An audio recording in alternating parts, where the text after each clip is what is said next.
Students and teachers are hoping for a smoother rollout of the FSA test across the state after all those problems last year, including a cyber attack. ABC Action News reporter Rodney Dunnigan is live right now at Hillsborough High School this morning. And Rodney, some parents there are refusing to let their kids take this test at all.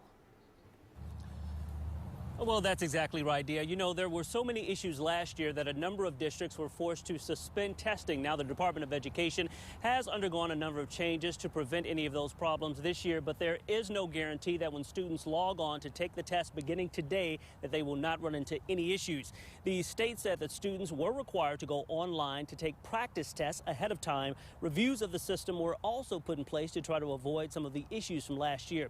Now, last year's test was plagued, of course, with technical problems, including that cyber attack that you mentioned, and the system was simply overloaded and some students had trouble actually taking their exams. The state says the Florida Standards Assessment, or FSA testing company, has upgraded their defenses against those cyber attacks. Now, many parents are concerned about possible issues, and some simply are not even sure that this testing method is even effective, an effective way, of course, of measuring student achievement. However, administrators say the tests are needed, and as far as the technical problems, they simply are not expecting any issues this year.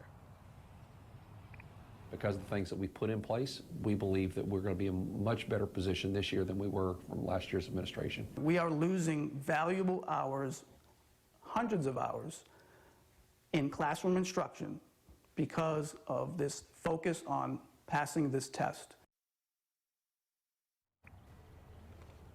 And you see this website here. This has been key this year. The State Department of Education has required school districts to make sure they load this testing device onto their programs at school and run them through a few times with the students to make sure there are no problems. Of course, we'll continue to monitor this throughout the day and throughout the week. Of course, if we hear of any problems, we'll let you know. For now, reporting live at Hillsborough High School this morning, Rodney Dunnigan, ABC Action News.